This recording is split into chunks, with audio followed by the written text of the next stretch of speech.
Hey guys, so I wanted to explain a little further about comparing fractions.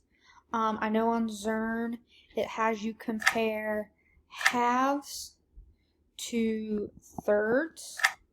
As you can see, a half is bigger than a third, and I'm going to show you why. Here's a whole. This is one. It takes 2 halves to make a whole, and it takes 3/3 to make a whole. So each half is bigger than each third. So would you rather have half of a candy bar, or would you rather have a third of a candy bar? Fourths, it takes 4/4 to make up a whole. So would you rather have 1/4, 1/3, or 1/2 of a candy bar? I would rather have 1/2 of a candy bar because, as you can see, this piece is bigger than the third or the fourth. Here I'm going to show you on a circle model. In this case, the circle represents a whole. Here is a half. Let's say this is an orange. Would you rather have half of an orange or a third of an orange? As you can see, the half is bigger than the third. And here I'm going to show you in the fraction strip model. So here's a whole. If I want to make halves, you can see here's my half. This is 1/2. Here is 1/3. I would rather have a half than a third. So let's compare thirds and sixths. So here's my third. Here is a sixth. Would you rather have a third of a candy bar or a sixth of a candy bar? I'd rather have a third of a candy bar because my piece is bigger. So this is what they're talking about with sharing. The more people you have to share with, the smaller your piece is going to be. So if you're going to share with 6 people, 1, 2, 3, 4, 5, 6, this is how big your piece is going to be. You're going to get 1/6.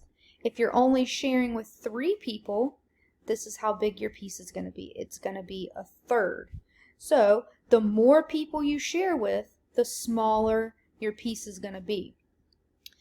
When we are looking at comparing fractions, here we would say 1/3 is greater than 1/6, and that's demonstrated here. Here's your third, it's bigger than your sixth. As you can see, the denominator, or the bottom number, the bigger it is, the smaller your piece. So for example, let's go back here. If we have sixths,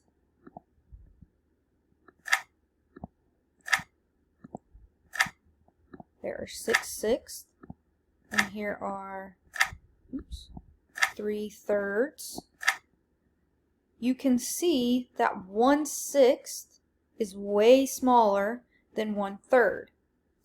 The bottom number, which is called our denominator, the bigger it is, or the more people you're sharing with, the smaller your piece.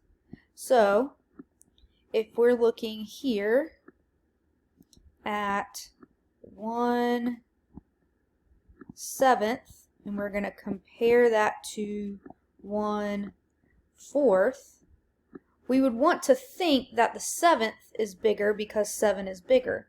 But remember, you're sharing with 6 other people, so you're sharing 7 with 7 people.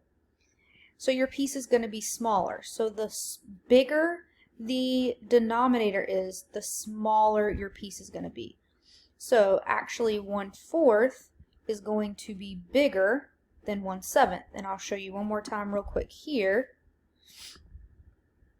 Here is your fourths, and here is your sevenths. You can see that the piece representing 1/4 is bigger than the piece representing 1/7.